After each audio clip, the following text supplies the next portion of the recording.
5, 4, 3, 2, 1, 0.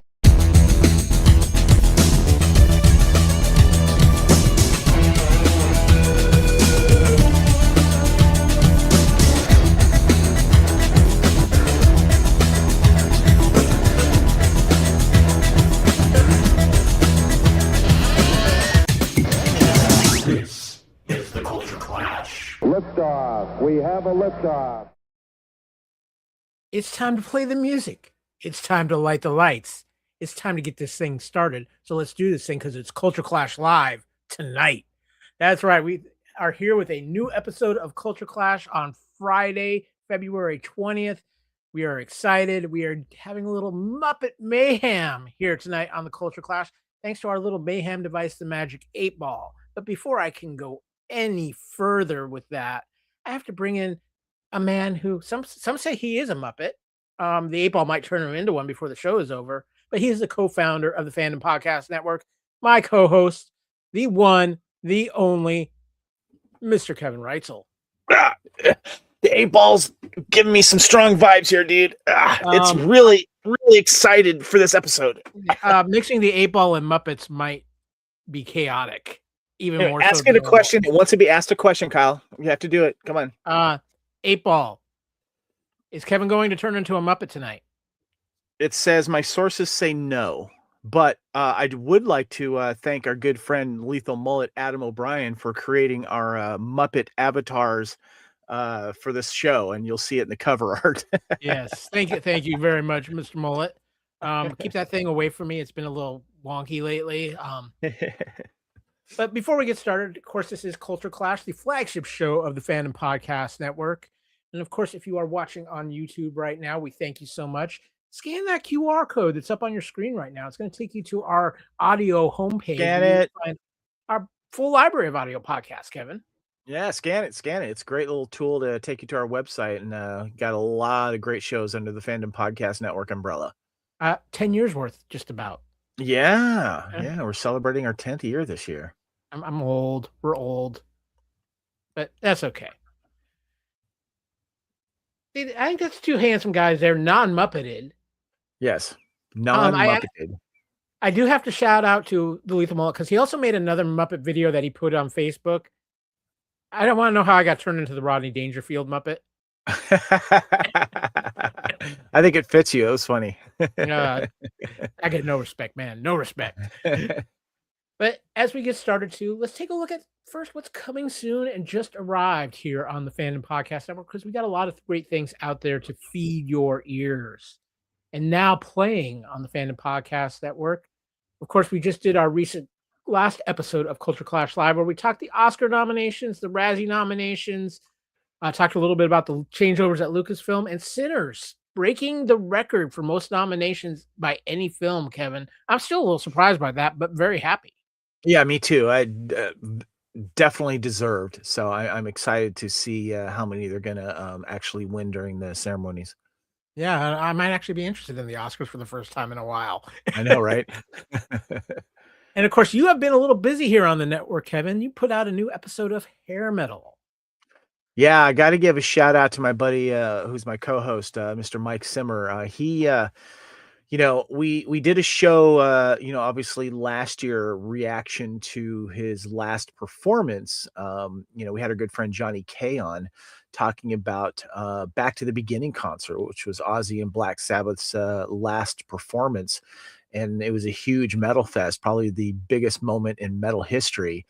And we recorded that podcast and a reaction to it. And then we published it or about to publish it. And then Ozzy passes away. And so we decided immediately to do an Ozzy tribute, but we got delayed for a few things. And then it turned out to be a good thing that we delayed it, because then there was that Ozzy documentary that came out on Paramount Plus. And then things came full circle right around the beginning of the new year when we had the Grammys, the 2026 Grammys. They did a wonderful tribute to Ozzy, and there was a performance there that also won a Grammy by Youngblood, who did a wonderful performance on stage at that Back to the Beginning concert for Changes. He won a Grammy for that, and they did a wonderful tribute. So we were able to bring all that to this show. But most importantly, Kyle, my buddy Mike ran into a guy, he knew a guy basically, and was friends with him that actually went to that Back to the Beginning concert in the UK. And so we got firsthand information and details about what that was like there. And then at the end of this podcast, we all picked our top 3 Ozzy songs, whether he was, went with, Black Sabbath or his solo songs. We did a Mount Rushmore basically. So yeah, it was a lot of fun. Very cool. Yeah, check that out. It's been a while since we've had a hair metal, but a lot of fun and a great tribute to Ozzy. Just a reminder too, all of you that might be watching on YouTube, join in the comments. Give us some info. Drop your thoughts. We always love to have you guys. Yeah, let us know. Better. Kevin, I'm feeling a little something though. You might be familiar with this. Well, if the thing would work, but hey, try it again. Try it again.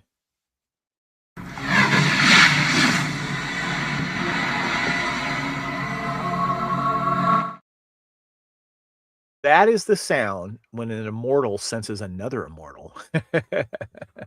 The immortal buzz I was feeling is that there's a new episode of Blood of Kings. Yeah, buddy. It was time to dust off the the Blood of Kings cape there and get the band together. We wanted to give our reactions to the new pictures released by Henry Cavill on the set of the new Highlander reboot movie. In addition to that, we had on-set pictures taken of them filming scenes. And I had to get, of course, my co-host Lee. And we got our good friend John Mosby on there, of course, the author of Fearful Cemetery, All Things Highlander, the Guide to Highlander. And then we got our good friend Dan Hadley from, of course, the UK, host, of course, of our Doctor Who Type 40 podcast, who is a really big fan of Highlander. And then I also reached over to Highlander Hearts founder, Mr. Grant Kempster, and we had a great little discussion talking about our thoughts on, the cast, because the cast has been announced to the most part. And it was just fun to kind of get the Highlander group back together, talking Highlander. And needless to say, we're all very excited for what we're seeing so far. But check it out. It's a really good podcast. I just want to make sure you guys did clean up McLeod's apartment after you were done. Well, depending on what timeline you're in, McLeod's apartment got blown up in Highlander 4. So, but this is a different one. We'll see. So, yeah. Yeah. And of course, Union Federation is marching on. We did our Q retrospective, but there's some new Star Trek out there. We covered the first 5 episodes of season 1 of Starfleet Academy, the newest addition to Star Trek. Some of us liked it. Some of us maybe had some thoughts on Starfleet Academy. We're going to see where it goes. We will be back with Union Federation to cover the last 5 episodes once they have wrapped up. Kevin, this is an interesting time for Star Trek. A lot of people feel like when this is done and when Strange New World is done, it might be the end of this current run of Star Trek. So kind of feel like we're closing a chapter in a way. Yes. I'm curious to see where it's going to go. We need more movies, though. That's what I want. Yeah, exactly. Movies released in the theater with big budgets and big stars. Well, speaking of movies, it's time to go back in time, Kevin. Back in time.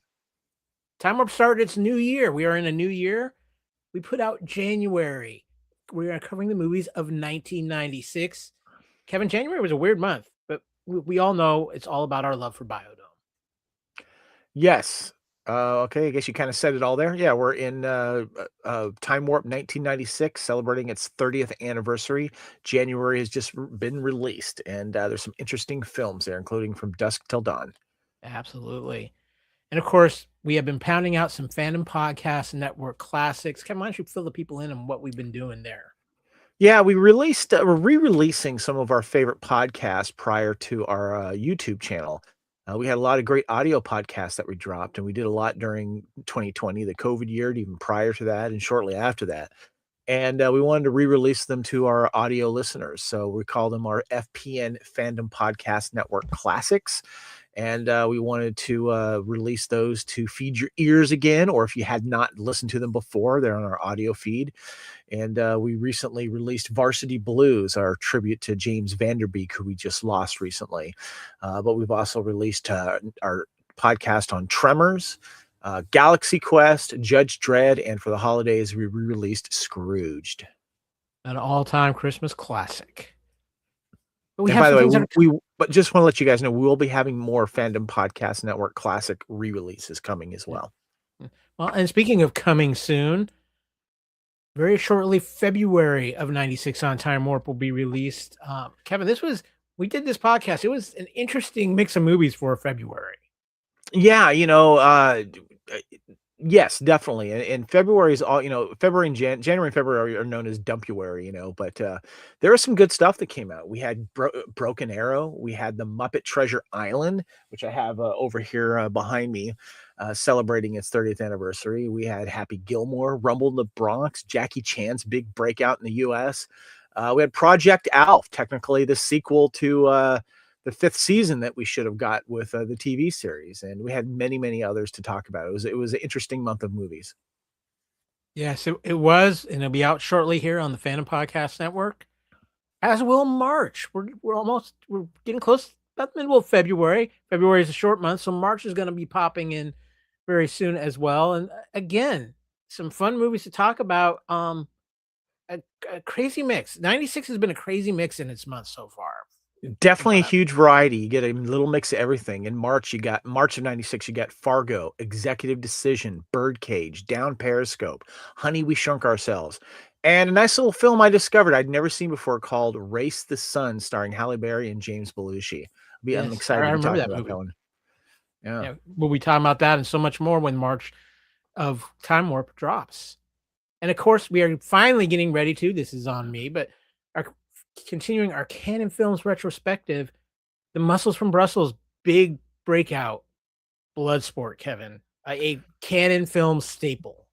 It is, yeah. It's funny too because I think I saw it once a long time ago, but I rewatched it recently, and I could see why it's a classic. It's a fun movie. It's got so many interesting scenes in it too. Good characters.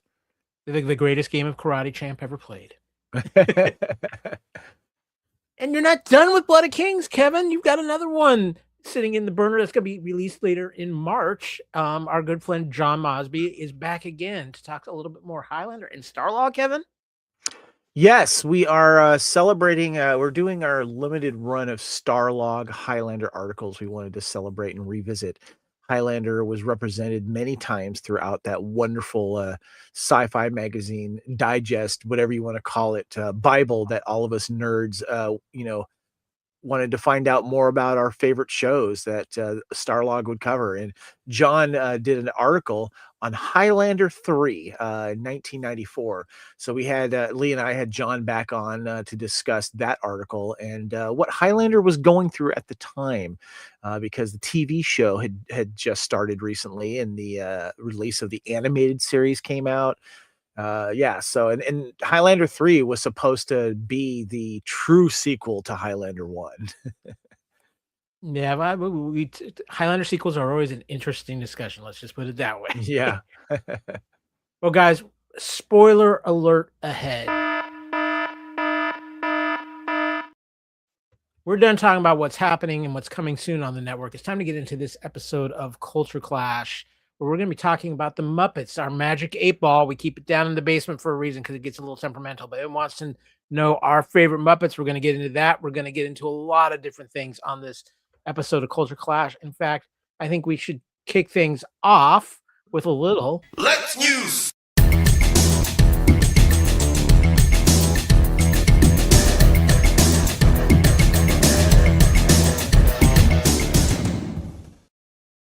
We always have a little news going on, Kevin, and in this case, it's some trailer time in the news this week because we got a actual trailer for Mandalorian and Grogu, not a weird Super Bowl ad that seemed to really have a lot of different reactions to it, but we got a legit trailer dropped.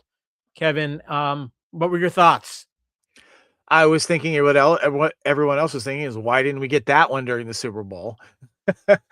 It's just weird that it came like a week later, or was it like less than a week? I don't know what it was, I but guess about a week and a half, I think. yeah, so I don't know. I don't understand that strategy at all, but it was nice to see some new scenes that we hadn't seen that was either leaked or part of the little teaser that we had before the trailer that I saw that we saw like when I saw Avatar. And they did I was watching the IMAX 3D and they showed the IMAX trailer for that, which was kind of cool to see, which didn't give a lot away.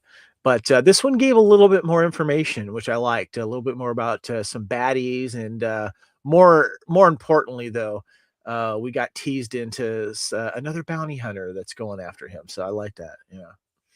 Yeah,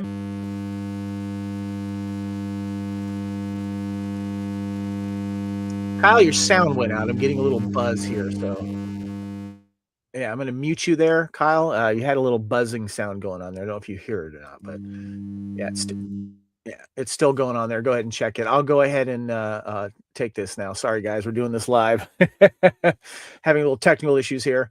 But yeah, Embo was the bounty hunter that was shown from the Clone Wars in this trailer. We're going to get a live action Embo, which is very cool. So I was very excited about that.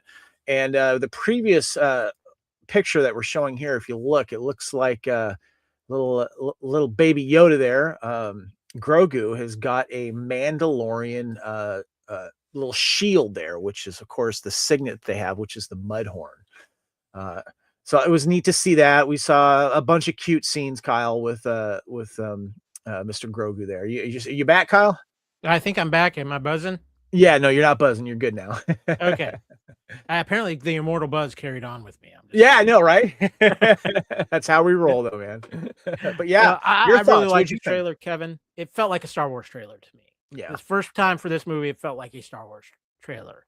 I liked what we saw. It gave us a little bit more what this movie is going to be about. I love seeing Zeb and a few other things within this trailer too. And I was impressed because the Super Bowl ad, I understand they were trying to be cute and funny, but why? I don't get it. I have one concern though, with the trailer and everything that I've seen. You know how in the Mandalorian TV series they would film mostly in the volume, and then they would have like an outdoor set. They might dress up for other things, like a town walkway or an alley or something like that. After watching a lot of the Mandalorian, you kind of start to get familiar with like, yeah, okay, that's probably a volume shot or whatever it is. And I kind of got that feel here, because I don't feel like they've traveled to exotic locations, like you would see in Andor or Rogue One or other Star Wars movies. So I'm hoping that it just doesn't feel like a extended TV episode on the big screen. I really hope that we get some really cool stuff that's just not a bunch of CG. That's, what I mean?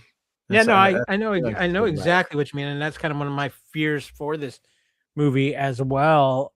But also too, it seems like we're going to get a lot of the Hutt culture in this movie as well. And I'm kind of interested to see what directions they take with that. And yeah, as well too, I think we're getting those two. I think we're getting that brother and sister Hutt that we got from Book of Boba Fett, maybe. Yeah, and we're getting we get the young Hutt from the original Clone Wars all grown up as well. So yeah, Stinky, right? Yeah, Stinky. I don't think he's any. I think he's more like UFC Stinky from what we see in the trailers now. So, well, Kevin, I want to talk about something else too because we cover all the fandoms here on the Fandom Podcast Network. And if you're watching, by the way, please leave some comments. Let us know, okay? If you're watching us. One of the franchises that's really surprised me is the Sonic the Hedgehog series.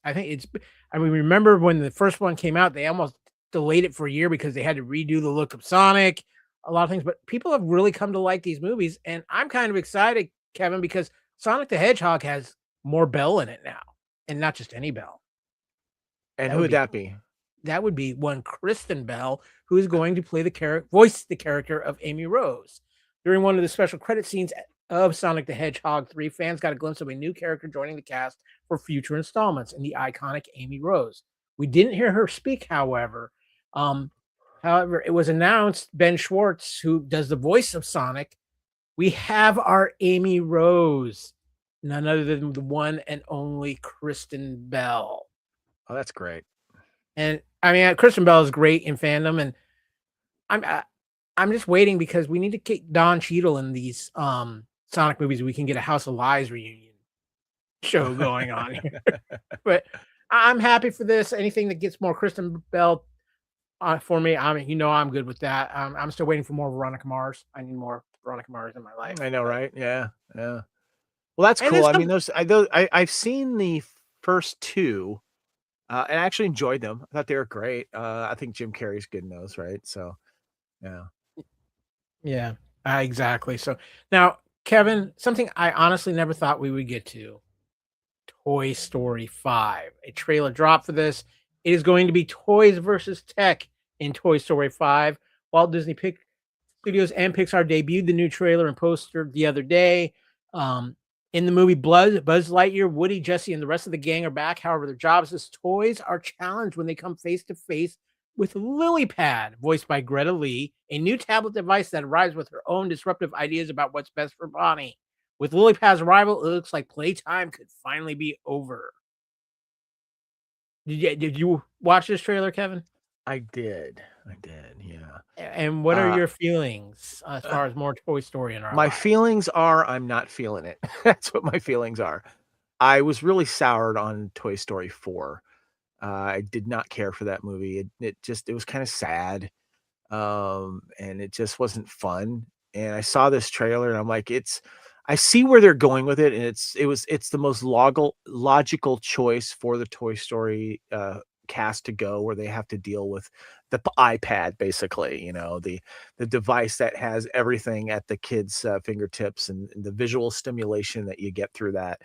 And that physical toys are becoming a thing of the past. And so I like the idea, but the trailer for me, just wasn't feeling it. I don't know. I think Toy Story 1 through 3 are just perfect. And that's where I kind of leave it, to be honest with you. What about you? That's where I agree with you. I think Toy Story 3 was the absolute perfect ending for that trilogy, and they should have stopped. Yeah. And I get it. I like the fact that we are getting more Toy Story for younger kids in the new generation, but yeah, well, it's kind of wait and see for me. I don't even think this is something I would go see at the theaters. I'll probably wait till it's streaming somewhere to watch it. But it's heartwarming. Kids should have Toy Story in their life. I think for me though, Toy Story 3 finished a near perfect trilogy, and I think that's where they should have kept it. So we'll see what happens. But I'm happy that kids get to go have this to go see. So, well, Kevin, is the 8-ball behaving over there? It's even, but I think you should show the next thing, because we need to look at our Muppet selves again before we go into this next segment. I think you're probably right here. Well, You're very Muppety. What's with your eyes? Yeah, I seem to have Muppet bulging eyes. I don't know what's up with that. Yeah, I love that. Yeah, it's looking pretty good. Thanks, Adam. Well, let's see what the Magic 8-Ball has to say about the Muppets.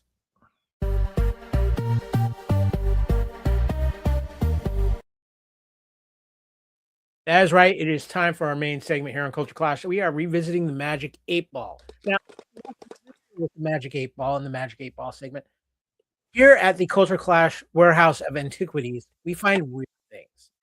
And we have a Magic 8-Ball. Normally, you ask the questions of the Magic 8-Ball, but not here. No, we get the weird stuff. The Magic 8-Ball, it doesn't ask. It demands things from us. And Kevin, it can get a little scary at times. It can. It gets a little intimidating, but I think the Magic 8-Ball has its best interest because it's a fan of the Muppets. Why are we doing the Muppets, Kyle?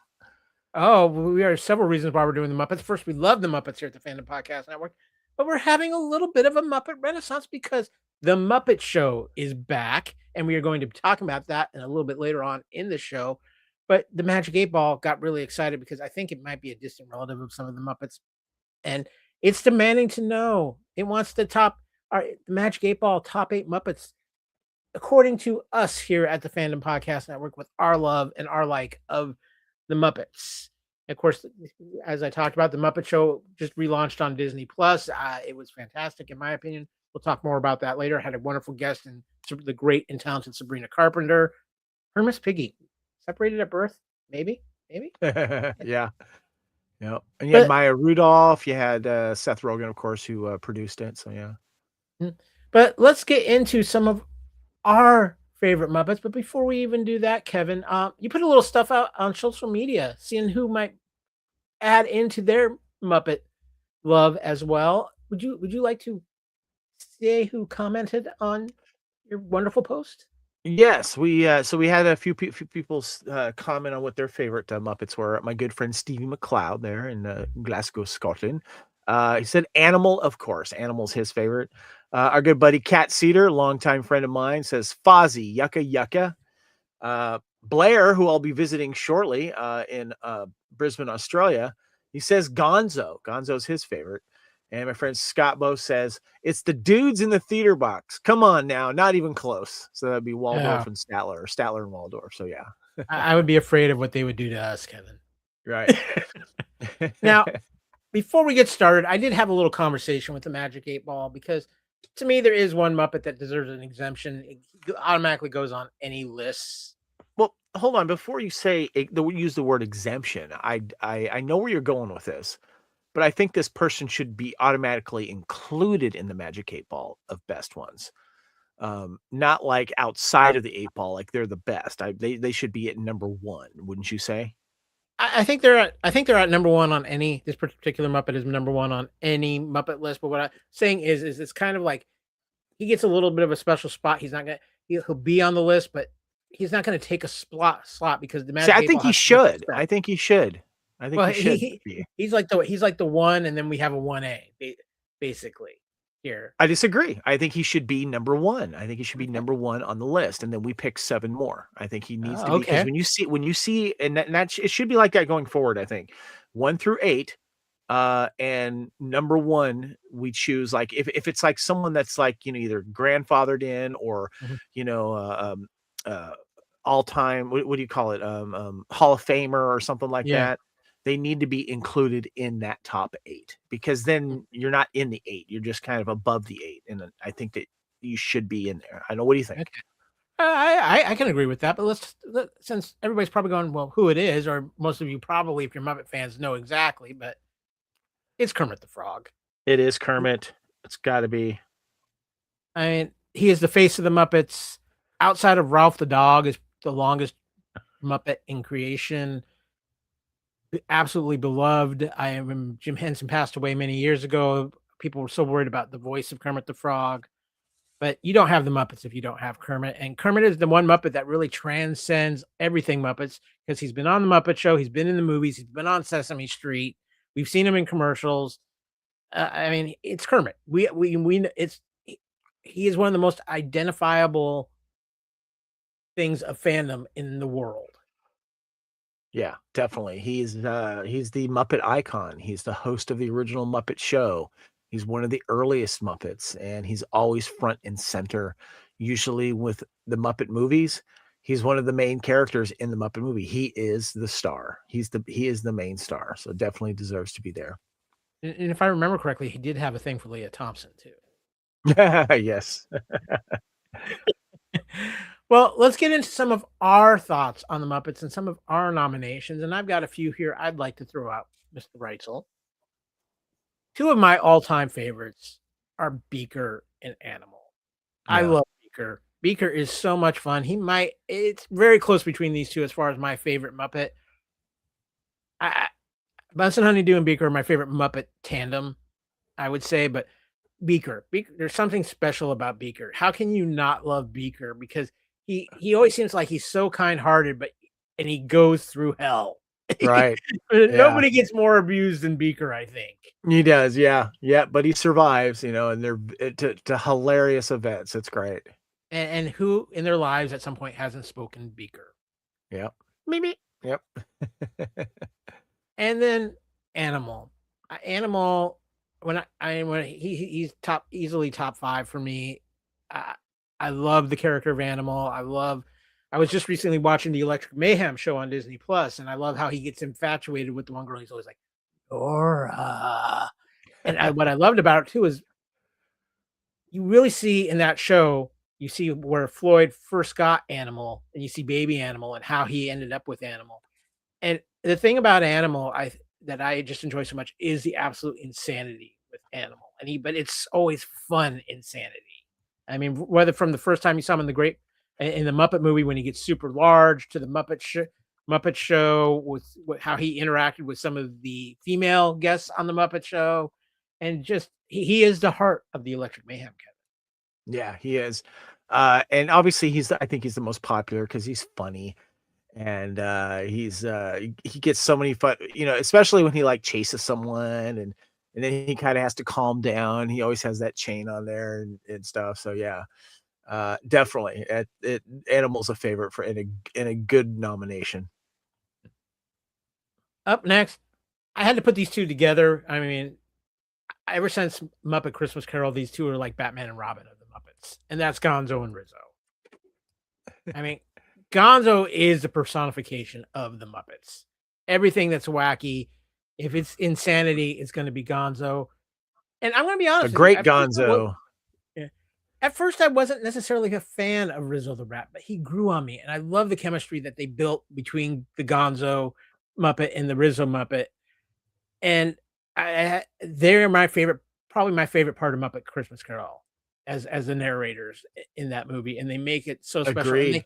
And they played up on that friendship in other Muppet things, whether it's Muppets Tonight, the Muppet Show, so many different things. And I mean, the eternal question is, what is Gonzo? I know they did Muppets in Space, which was supposed to kind of answer that, but I mean, it's Gonzo. How can you not love some Gonzo, Kevin? I know. You did. Gonzo's antics are great. I love his chickens. Oh yeah, he loves his chickens. I think there's like one main. I think there's one main chicken that's like his Camille. His main Camille the chicken. I don't know what it is with the chickens, but I love. Is it Camille the chicken? Okay. Yeah, it is. Yeah, I love that. I don't know what that's about, but it's just funny. And I love his little helmet that he wears when he gets shot out of cannon and all that kind of stuff. And it makes me want to watch Muppets from Space, because I think he had an origin story in it. And I have not seen that movie in a long time. So yeah. And then Kevin, I had to find one that's a little off the wall that I don't think a lot of people remember, but I was a huge fan of this particular Muppet, and that is Clifford. Now, Clifford came to the Muppets pretty late in the game in the 90s when the show Muppets Tonight, one of the comeback shows from the Muppets. It was kind of like a late night talk show, and he was actually the host of the show. Kermit was like the producer and director and everything like that, but Clifford was the host. And I always kind of felt like they made Clifford because they were trying to play up on the Arsenio Hall aspect of late night television when they made this character a little more hip, a little bit more cool. I think he's a fun character. They've kind of done some things with him over the years that reflect more of a modern times, and I'm kind of more of a modern Muppet. And I know a lot of people probably going, Clifford, what? Just go find episodes of Muppet Tonight. They're out there somewhere in the ether. You will love this character. Yeah, he was a good host. I enjoyed his character. And I'm going to just throw out a couple other honorable mentions for me personally as far as Muppets go. I've always been a Scooter fan. I identify with Scooter. So I've always been a big Scooter fan. And if I do not give some love to some Fraggles, I'm going to get in trouble with some people because I love Fraggle Rock growing up, Gobo Fraggle, Wembley, Goober, Red. Fraggle Rock was a staple on HBO for a long time. And they've done some great Fraggle specials over the years. And I still love the dog Sprocket too from Fraggle Rock. Yeah. But Kevin, do you have a few Muppets out there in your nomination list? I do. Statler and Waldorf, the old guy hecklers up in the theater box there. How funny are those guys? Just making fun and interrupting and always having their moments. And I love watching these guys make fun of everyone else. And I feel like they're the most famous hecklers of all time. You do realize this is us in about 25 years. It might be us now. Well, we would be remiss, however, if we're talking Statler and Waldorf. They are our good friend, the queen of movie foo, Lacey Adderholt's favorite Muppets. So much so, she has portraits of them in her house. Yes, she does. Constantly judging her every time she walks by the portrait. So yeah, it's great. What a great idea. Next, I got to throw in for Rizzo the Rat as well. This guy grew on me. He's so funny. I think he's so darn cute. He makes so many fun jokes, and he just started popping up in everything once he was introduced. I think he became a fan favorite quickly, Kyle. So I he think it was his definitely, attitude and how he yeah, was. He just told it like it was. yeah, and of course when he teams up with Gonzo, it's great, obviously. But there's just something about Rizzo that just makes me laugh, and I would love to have a Rizzo Muppet. I think that would be really really cool. Yeah, So, that would be very cool. Who else you got there, Mr. Reitzel? All right. Next, one of my nominations is, and I'm going to mention these all together as one entry, even though Animal is in it. But I love me some Dr. Teeth and the Electric Mayhem. I'm a huge fan of this band, and I'm not going to just name one over the other. And I think that you have to include them as one because they come as a pact. And obviously you got like Janice, the bass player, and oh God, what's the other guy's like? Zoot. I can't remember all of them right now, but yeah, I love them. And then there's that one guy that like he's like a horn blower. He's got like the big bushy blonde hair and sleepy looking eyes, but he's not in with the band all the time. But I love these guys. I feel like when they were introduced, they represented a lot of different people that were famous. And I think that they're a Muppet staple. They always find a way to incorporate them in the movies. And I was always waiting for when is the band going to show up, so I nominate Dr. Teeth and the Electric Mayhem as a band, as they should be. So yeah, and being a musician myself, I always enjoyed them. So yeah. I always kind of felt like Dr. Teeth was his stage name. His real name was Elton. Get where I'm going. Was what? I'm sorry? With Elton. Elton? Yeah, like based off of Elton John. Oh, right. Yeah. Yeah. Oh, definitely. Yeah. Yeah. The Electric Mayhem. I only have one thing to say about that, Kevin. Can you picture that? Can you picture that? Yes. Do you have a other than of course Animal? Do you have a favorite member of the band? I think it's Dr. Teeth. I love Dr. Teeth. Again, I'm going to throw this out there. If you've not watched the Electric Mayhem show on Disney Plus, it's a real interesting look into the Mayhem. They are the main characters of the show, and it's the first time they really get the spotlight. It's a little bit up and down at times, but it's just so much fun to see them cut loose and just the craziness that gets involved with the Electric Mayhem. I was always a fan of Janice, the bass player or one of the guitar players. I think she's a guitar player, yeah. And she always had that kind of like hippie vibe, and just easy, relaxing. I always thought she was cool. I liked her. So yeah. Like for sure, Kevin. Yep. Yeah. A little Valley Girl action going in there. So yeah. All right. Next, Fozzie Bear, man, the comedian. What I loved about Fozzie was that he always had a good heart, and not all of his acts or jokes. And Waldorf and Statler were like the number one critics of Fozzie Bear. And it was a fun, like, back and forth thing. But, what I liked about Fozzie, he was always an optimist. And I was always curious to see, like, how they would incorporate Fozzie into the movies as well, whether he was playing himself or a character in a themed version of a Muppet movie. He's just classic. He's the comedian. He's the stand-up comedian, and he's like the old vaudevillian style, and I always love that about him. Kevin, just remember that Fozzie is a bear in his natural habitat, a Studebaker. Yes, Studebaker. Yep. Next, Pepe. I love Pepe the Prawn. This guy just this guy just cracks me up every time, and he just comes in these moments and he steals his scenes. He's so darn cute. He's a fan favorite, I know, as well, when he was introduced, and I love Pepe. I think he's great. Pepe is one of those kind of newer generation of Muppets. He came out in Muppets Tonight, I believe was his first real appearance. I think you're right. Yeah, he was kind of like the Ed McMahon to Clifford in a way. Yeah, and Muppets Tonight came out in 1996, which we'll be mentioning later. It's celebrating its 30th anniversary. So gosh, now I do really feel old. Yeah. Now, the next one is a special one for me because it wasn't necessarily a puppet Muppet. It was someone in a costume, and that is the character of Sweetums. That's that sweet, friendly ogre, tall ogre guy that you saw running around, and He's dressed in rags and he's got the big nose and eyes and teeth. And here's a cute picture of him if you're watching the video here of him holding Robin in his hand. And Robin the Frog, was it the nephew of Kermit? Yeah, Robin was the Kermit's nephew. And he's always lumbering around. He's just funny. I think he's so darn cute too. Yet he's so big and and fluffy and furry. I love Sweetums. He just hits a special place in my heart. I don't know what it is about him, but I just think he's cool. Now, Kevin, too, the great thing about the Muppets is there's so many crazy characters. Yes, and so many off the wall Muppets. And over the years, some of them have had their little moments of spotlights, but everybody always has kind of their favorite off the wall Muppets. And I know you've got a couple that you love. Yeah, I thought it'd be kind of fun that, not necessarily ones that we would vote into the, top 8 of the Magic 8 Ball of our favorite Muppets, but ones that worth a mention that you might have a personal favorite that's kind of weird.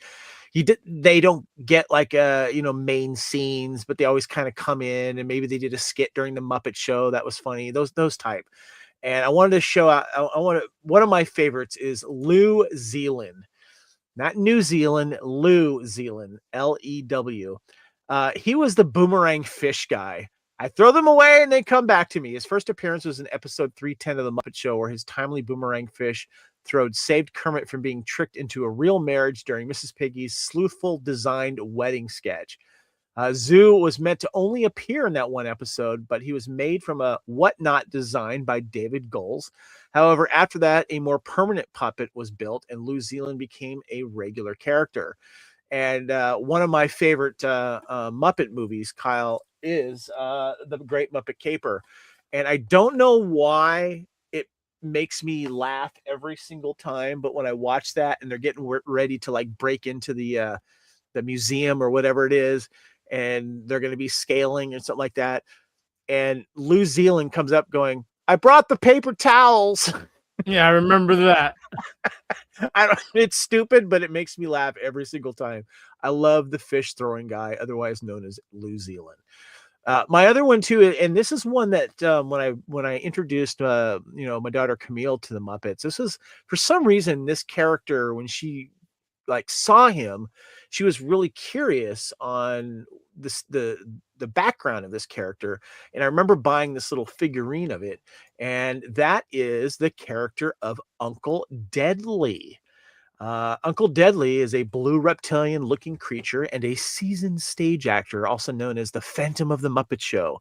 Deadly made occasional appearances on the Muppet Show and faded from prominence when the series ended. In 2011, Deadly returned in a pivot role for the Muppets as Tex Richmond's henchman, and later became a prominent character on the ABC series The Muppets. Although he made his first appearance alongside Vincent Price in episode 119 of the Muppet Show, Uncle Deadly did not receive a proper introduction until 121. One by one, the Muppets tell Kermit they've seen a phantom, but Kermit refuses to believe them until he sees Uncle Deadly with his own eyes. Once revealed, Uncle Deadly explains that he used to perform at the Muppet Theater, where he once played his most difficult role, Othello. On opening night, he was killed by the critics. So yeah, there's a picture if you're watching the video of him, and of course the classic appearance by Vincent Price on the Muppet Show. I love me some Uncle Deadly. Do you have any weird oddball Muppets that you remember that you look back at? It's kind of funny because I feel like Sam the Eagle has become more famous as a Muppet in the last about 15, 20 years compared to when you're right. he was on the Muppets. For some reason, I always loved the Muppet news broadcaster. Yeah. This is a Muppet news flash. Just the thing. Oh no! Yeah, that's right. That's got that poor guy. Yeah, I can't remember his name, but yeah, he's good. I did want to give a mention to Ralph as well. He was one of the main characters, and you had mentioned it reminded us of why Ralph is important to the Muppet history, Kyle. Yeah, Ralph is actually the very first Muppet Jim Henson ever made. You made him for a commercial, and the thing about Ralph is if you talk to people who truly knew Jim Henson or just know about Jim Henson, Ralph is actually probably the closest to the personality of Jim Henson. Yeah, and Ralph the Dog's first appearance I believe it was an ad for a coffee way back in the day. and you can find him on YouTube. But Ralph, I think it was probably just as much of Jim Henson's Spirit Muppet as Kermit in a different way, and Yeah. I think that's what makes him so important as far as being a Muppet. Plus, there's just something about Ralph being kind of the nightclub piano player, and he always kind of seems like the sage of the Muppets in a way. Yeah, he had a good sense of humor too, and he just looked cute. But yeah, that's basically the soul of Jim Henson, right, in that puppet. So yeah. All right, so it's time to pick our top 8 here, Kyle. Yeah, I we have Kermit at 1. I think going off of our nominations and looking at things, I think Gonzo has to be 2. I agree with you there. Definitely. Definitely. I think Gonzo just completely represents the Muppets in ways that are just. He might be the most recognizable Muppet outside of Kermit, and so I think he should be on there. Number 3 was somebody you mentioned. I think you have to have Fozzie Bear on there. Fozzie Bear, let's get to him. Yeah, I agree. Fozzie is iconic. I think Fozzie needs to be on there without a doubt. I'm with you. Let's throw the Electric Mayhem in as one entity. I love that. Kyle. So that's 4. Okay. Number 5, I think is somebody else we've both nominated because I think he represents kind of the new age of the Muppets, and that's Rizzo. Yeah, let's get back to Rizzo here. There we go. Yeah, Rizzo the Rat. He's such a fan favorite. Yeah. So that makes 5. 6, you don't have the Muppet Show if you don't have Statler and Waldorf. Yes, I love that. Statler and Waldorf. Let's show them. I love that. Yep. Okay. I'm not disagreeing with you on any of these, Kyle. We got one spot left here. So before we decide who goes there, because I agree with everything you have going on here, I'm not going to argue with you. Let's look at the ones that we have not chosen here. So let's see here. Let's go back to this. So we have Kermit. We have not chosen. Is Animal just kind of, is he going to be chosen, or is he? Animal's part of the Electric Mayhem. Okay. All right. So that's good. We haven't chosen. We have Beaker that was nominated. We have I'm sorry, what's his name again, Kyle? Clifford. We got Clifford. We've got what else we got here? We got Pepe, and we got Sweetums. Those were the other ones that we I think there is one Muppet we didn't nominate, but I think we have to discuss for this list in some way or form, and that's Miss Piggy. It's so funny because if we didn't pick something else, I was going to ask you, why didn't we nominate Miss Piggy? I think for me is there are times when I do find Miss Piggy annoying is all. Yeah, me too. And I'm like, Kermit, we need a little backbone here. We got to put the pig in her place. But I think Miss Piggy is too important to the Muppets. I cannot argue with that. Yeah, Miss Piggy. Magic 8 Ball. There is one wild card I want to throw in, Kevin, because I think he's very, very important as well to the Muppets, and I just want to get at least your thoughts. Yes. And actually, it could be a tie, but I think Big Bird. Well, we didn't really discuss if we were going to choose Muppets outside of the Muppet Show and the Muppet genre. But if you're, and that was my understanding, Kyle, that we were going to kind of stick to that. But I mean, I think it's nice to mention the other Muppets. Of course, Big Bird wasn't considered a Muppets because when the Muppets were released, we were introduced to who were the Muppets. I mean, was Oscar the Grouch a Muppet? So it kind of falls underneath that. That's why I didn't choose any Fraggle Rock people and stuff like that. But Big Bird is one of the most iconic original characters from Sesame Street. And you got to remember, Big Bird was in the Muppet movie. That's right. Yeah, definitely. Was Oscar the Grouch in that one? I can't remember. Yeah, I believe Oscar was in that one as well. It was kind of like passing the torch. It was kind of like passing the torch to the new characters, I guess. So yeah. And I think even though it is Sesame Street, but I think he's kind of transcended as well. If you don't mention at least honorably Elmo, because he's kind of just become. Honestly, I think in ways he might be the most recognizable Muppet outside of Kermit at this point, because he was kind of the Kermit for a whole generation growing up. This is true. I mean, especially when it came to toys, and The Tickle Me Elmo craze, guess what, Kyle? Happened 30 years ago. Yeah, exactly. But We've been I talking, think I we've think I been wanted to talking give about them that. at least I wanted to give those two at least mention because I think they are important. No, I When think you're we're right. talking Yeah. the Jim Henson creations and the Muppets, but I think with that top 8, we are Well, in very good shape. let's repeat it here. So we agree that at number 1, we got Kermit, followed by Gonzo, Fozzie the Bear, the Electric Mayhem Band, Dr. Teeth, Rizzo the Rat, Statler and Waldorf, and Miss Piggy. Yep. Well, and I think with that too, we need to probably make a turn at the fork in the road, Kevin. That's right, the fork in the road. I think it's time to transition because there's some things we've seen. So, ladies and gentlemen, buy it, stream it, or unsee it. That's right. It's time for a little buy it, stream it, or unsee it. Our review section here on Culture Clash. We've seen a few things. Did we like it enough to buy it? Did we like it? But we'll wait for the streaming, or can we just unsee it and maybe find a way to get that time back? I don't know, but we always like our good friends at Letterbox. Kevin, you are a huge user of the Letterbox app. Gotta ask you, are you up to date? What are the numbers looking like for 2026? I think I'm doing pretty good right now. So we are getting towards the end of the second month of the year here in February. It's February 20th as we're recording this. And I'm currently, thanks to podcasts like, Couch Potato Theater and Time Warp and going to the movies, right now my current list is at seeing 79 movies since January 1st, 2026. Yeah. You are on a good pace. Could this be a record-breaking year for Kevin? Because there's a lot. We're going to talk about it probably a couple more months down. Maybe there's a lot of TV that gets in the way. I'll tell you that right now. So, but it's going to be a big year for movies. We're Yeah. going to talk about that on a later Culture Clash. Well, 2024, I saw since I started doing it in 2023.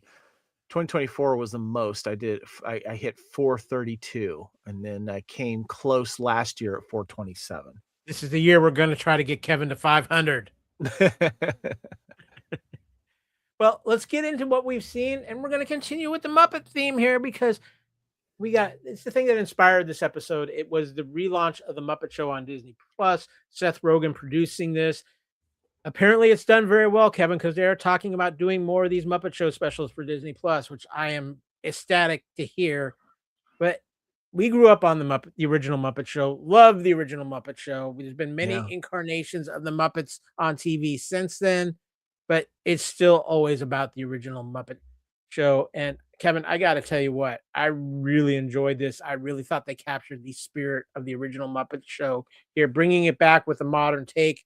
Or Statler and Waldorf said they ran out of money in the but what did you think of this relaunch of the Muppet Show on Disney Plus? Oh, it brought me back, dude. It really, really did. And we have another picture here, not yet.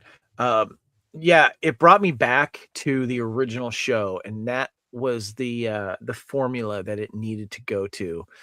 And I love that they did that. They had the same backstage set, they had the same stick going on, but updated and new. But they brought back everyone, and I thought that I'm sorry, what's her name? Sabrina Carpenter. I thought she was good because she's also an actress. She's acted before, and she's a great singer. And so there were some great moments with her singing. And whether you're a fan of her or not, it was very entertaining. And we got a lot of the main Muppets. And what I liked about it, too, is that if you looked in the background, there was other Muppets kind of moving around. I even saw Uncle Deadly in the background, dude. It was great. He is the Phantom of the stage. Exactly. But I'm like, there's an Uncle Deadly sighting there. I thought that was great. And one of the things I thought was really cool is that when you watch the original Muppet TV series, whenever they would show a picture of the crowd that was watching in this theater seats, it was usually all Muppets. And I kind of sometimes feel that they use the same shots over and over again the more I watch the show. But what was what? Budget. Yeah, exactly. But what was cool about this one is they actually had humans and Muppets reacting to it. And so it felt not necessarily more real, but it felt like it was cool that Muppets and people interact together like they have recently in the Muppet movies. And in all the Muppet movies, you have humans interacting with Muppets. And so I thought that was a nice touch.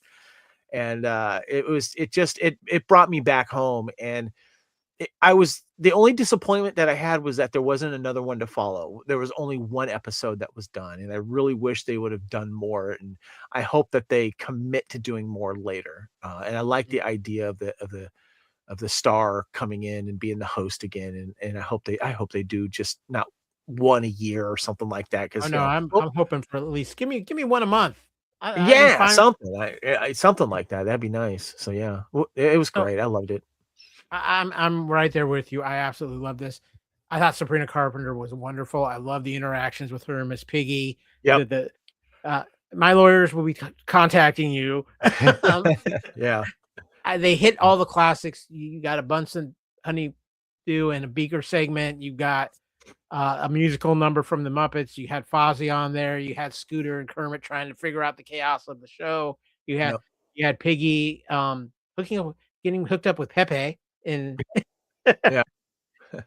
Seth Rogen snuck in there. I love the little thing with Maya Rudolph. Muppet Newsflash: Maya Rudolph is dead. Oh, she's yeah. But Kevin, I got two questions for you regarding the Muppets since we're talking about the Muppets. First, I want to rewind it back. Give me one or two of your favorite moments in the original Muppet Show. One that I actually forgot to mention when we were talking about Animal. I don't know if you know who Buddy Rich is, but he's kind of a comedian. He's done some acting, but he's more known for being a classical musician playing drums. And he is was a very accomplished drummer, one of the best when it comes to, the jazz and the rock and stuff like that. And I love the drum solo between him and Animal towards the end of the episode. And Animal ended up losing and was a sore loser. It was great. But I think my favorite one of all time, Kyle, is, shortly after, celebrating Empire Strikes Back, getting Luke Skywalker, Mark Hamill on there with C-3PO and R2-D2. I absolutely love that one. That one's the most famous one, What about you? Yeah. So if you mentioned the Animal drum off, I just got to say this too. If you can go out there and find it. There is a great one to Animal with any drum off with Dave Grohl from Foo Fighters. Yeah. It is wonderful. If you can find that video, go find it. For me, it's actually another Animal moment when they had Rita Moreno on as the musical guest. Yeah. And she's trying to sing Fever, and Animal's just messing with her the whole time with the drum beat. Yeah. It's just a classic moment. I'm with you too when they had Mark Hamill on. I thought Sylvester Stallone when he was on the Muppet Show was great. One of my favorite guests though, and I think it's one of the most iconic moments in Muppet Show history, was when Harry Belafonte was on the Muppet Show. Yeah. Yeah. I mean, that was so iconic, and that performance lives on to this day. It was kind of a badge of honor for stars to get on that show. It's like, yeah, but I was on the Muppet Show. And I know we were making this comparison when we were talking about the Muppet Christmas Carol, where like if you're on the Muppet Show, it was you've kind of made it because you were somebody. And it's kind of like the same parallel as if you're a musician and you have Weird Al Yankovic parroting one of your songs. It was a badge of honor. And we had talked about Michael Caine missing out on being on the Muppet Show, and all of his friends that he knew that were on that show. When he finally got to be in a Muppet movie, it was like one of the best experiences for him. Yeah, and I think it is still a badge of honor. I think that's why Sabrina Carpenter came back and did this. But Kevin, the second question I have for you is if we do get more Muppet shows, and I think we will. I think this has been a success for Disney and stuff. Keanu Reeves. Yeah, you knew where I was going. Keanu Reeves. I need Keanu Reeves hosting a Muppet Show. That is who I need. I need Keanu Reeves, definitely. So I have two. One, I would love to see Kristen Bell with the Muppets. Oh, she would be great because she could sing her heart off. Yeah, and if her husband Dax wanted to come on for a short or something like that, I would get that.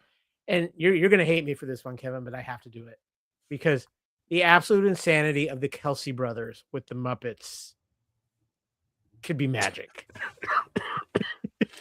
Sure. Why don't you bring his what's his girlfriend? She sings too, right? Oh, well, if Taylor wants to come on and sing, I don't think they'd say no. But could you imagine Jason and Travis with the Muppets?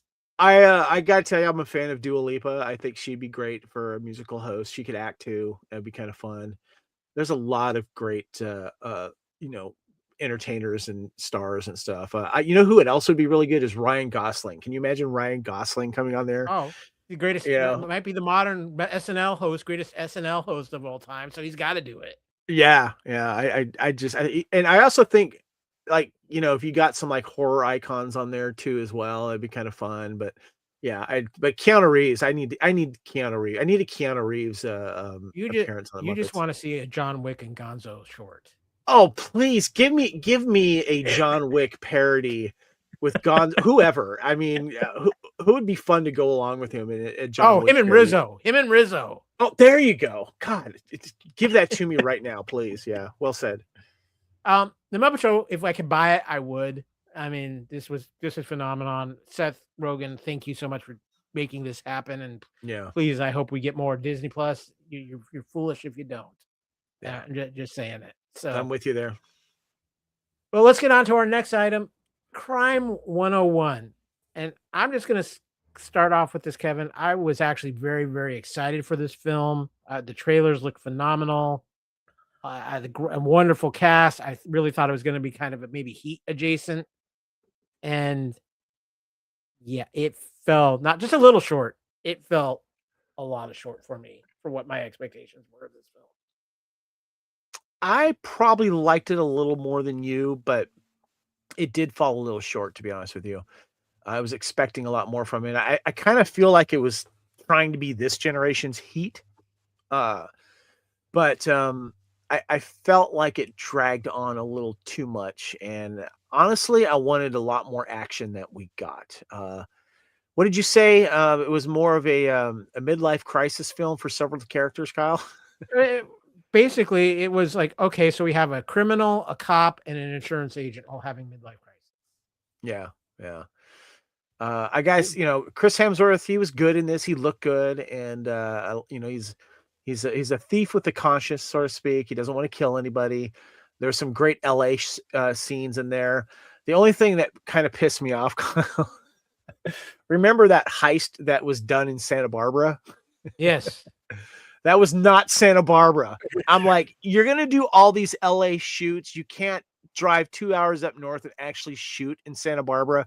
That jewelry store that that was the scene of one of the, I guess the robberies, that was not in Santa Barbara. Trust me. I know. I think for me, Kevin, I'm like you, there wasn't enough action in this. It was very slow paced. Yes, it was. Yeah. I think it took away from the film. Not enough Nick Nolte in this. Actually, Barry Keoghan's character was kind of interesting. He was a psychopath, but he was interesting. But I just couldn't find myself really getting into this. I'm not going to call it an unsee it. I would say it's probably a stream it with the cast. It's probably worth one watch to see if you like it. But for me, I think it's a one and done. Yeah, I think it's a one and done for me too. The standout character was what was it? Monica Barbaro, is that her name? Yeah, who's a love interest for Chris Hemsworth. Yeah, it's similar to the story. The love interest thread was similar to the one with in Heat with Robert De Niro and Amy Brenneman. Is that who it is? Yes. Mm-hmm. But Monica was a little bit smarter because she started realizing that he wasn't really giving any information about his past and stuff like that. And but yeah, I think it's a one and done. It's kind of sad because I'm not going to pick it up on physical media. I mean, I'm just not drawn to rewatching it again. So if you want to stream it, go ahead. I'll leave it at that. Yeah. Well, up next is something that we have both very much enjoyed. It's not quite done yet, but we have liked it so much that we need to talk about it. And that is the HBO Game of Thrones latest addition to the Game of Thrones family, A Knight of the Seven Kingdoms, The Hedge Knight. Kevin, Duncan Egg, They might be my favorite duo now, next to Batman and Robin.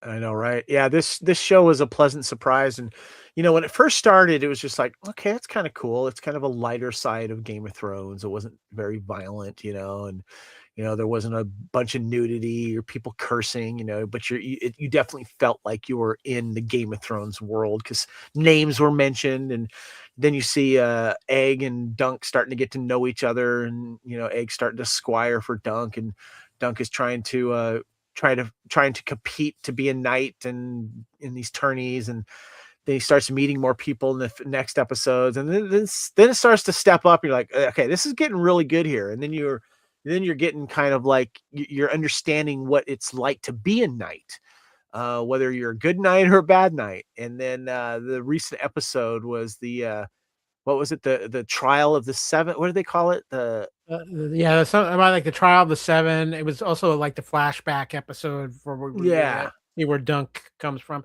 Let me just kind of do this, Kevin, because a century before Game of Thrones, Sir Duncan the Tall and his squire Egg wandered through Westeros while the Targaryen dynasty ruled the Iron Throne, and dragons were still remembered.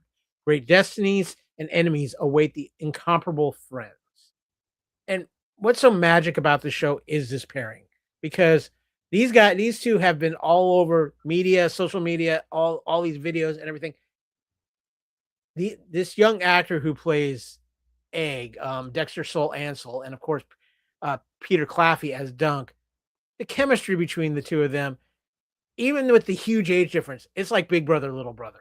They are so much fun together. They are. The chemistry's great, and the character of Egg is you enjoy every scene he is in. And that young actor, Dexter, is phenomenal as his character. And you find out who he is. And he is always beside Dunk and wanting to help him and support him. And Dunk's looking out for him as well. And the most recent episode, when we see the trial of seven, where you have seven people fighting another seven in this duel of lances and swords and maces, is kind of brutal.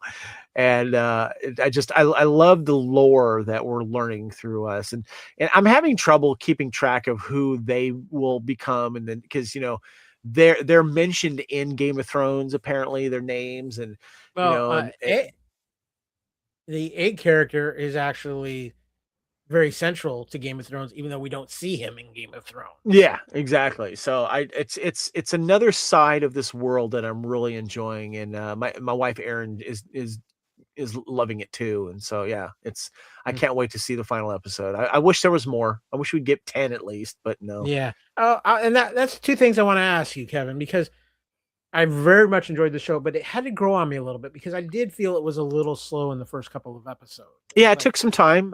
Yeah. And really 35-minute episodes. Come on, guys. Well, there's nothing. There's the thing that I like about it though is that it doesn't drag. Like House of the Dragon drags. There's a lot of minutia in House of Dragons that doesn't need to be there, and this one does not. It's if you, I don't know if you want to call it short and sweet, but there's no fat you need to peel away from the show. It's everything I find interesting about it. Yeah, there's not a lot of action, of course, in the first couple episodes because they're setting up these characters in the world that they're in. But I just feel like there's no fat. It's there, and that's why we're getting these 35, 40, whatever minute episodes, because they're getting right to it. Yeah. Well, I this is a buy it show for me. We've got another episode left. I can't wait. But we got one more thing to talk about, Kevin. Kevin watched a movie with all the beautiful people in it.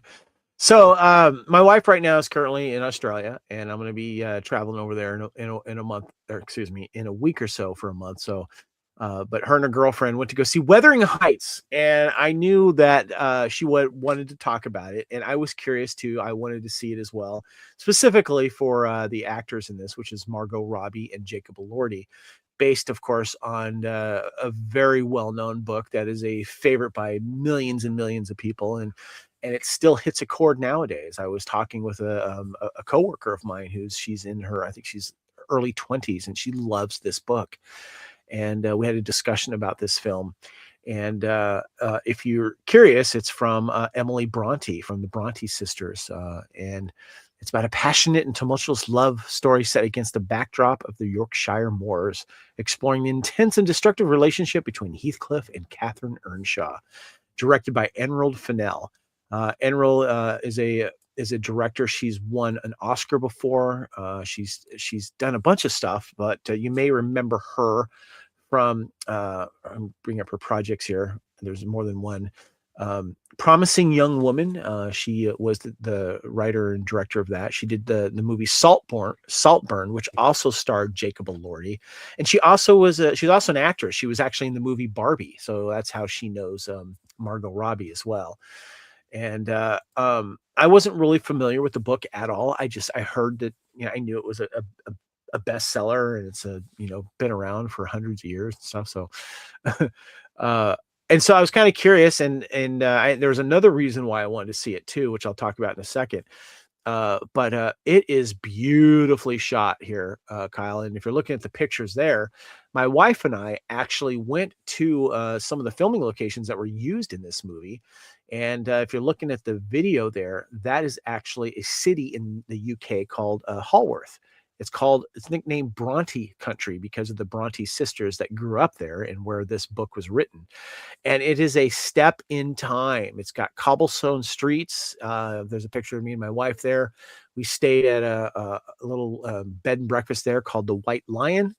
And it's a beautiful place. It's still a working city. People have little shops and live there.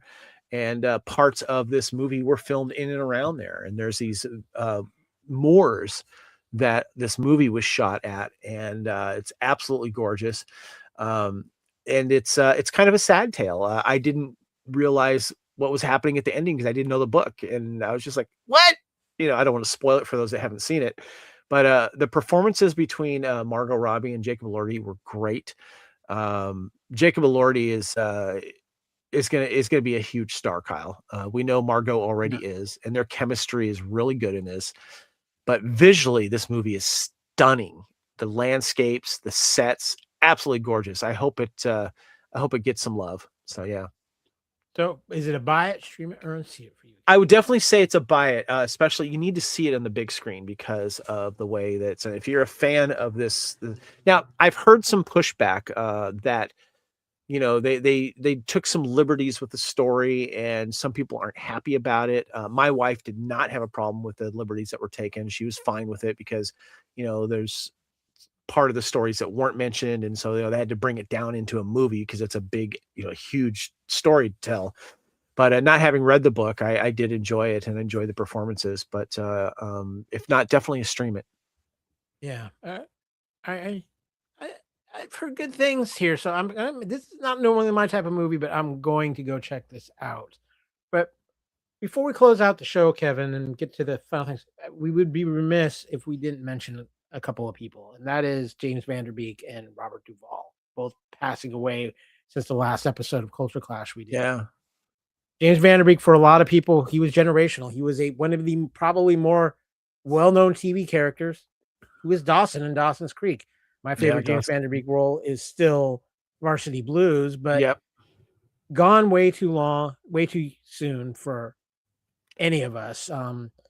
But I think a very underrated actor too. And from everything I've been hearing, truly one of the most genuine people in Hollywood.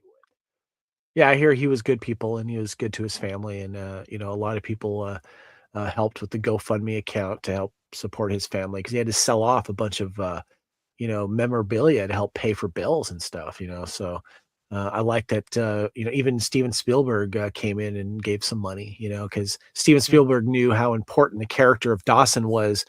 It was a big fan of Spielberg films in that TV series, but I want to give a shout out to Robert Duvall too. Classic actor, Apocalypse Now, Godfather, but one of the later roles that I absolutely loved him in was Open Range with Kevin Costner, a wonderful Western. And he was absolutely wonderful in that movie, and he will be missed. Yeah, I mean, with Duvall, we're talking, he was a legend. He was a Hollywood legend. Yep. Lonesome Dove, phenomenal in that. Yep. I'm gonna be honest, Gone in 60 Seconds, and also Days of Thunder as well. So yeah. Two of my favorite roles of Robert Duvall. They're just so much fun. Another movie I liked that he did was a movie with Sean Penn called Colors.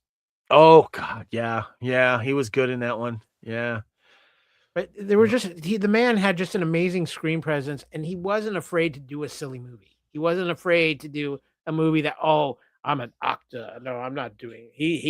I mean, he did Gone in 60 Seconds, and yeah, he's going to be missed. And I just, we lost Catherine O'Hara not too long ago. We lost Diane Keaton. We've lost a lot of legends in a very short Yeah. period of time. yeah. And we were talking. They were talking about on another podcast I listened to with how the in memoriam at the Oscars this year, how loaded, how many people are going to be.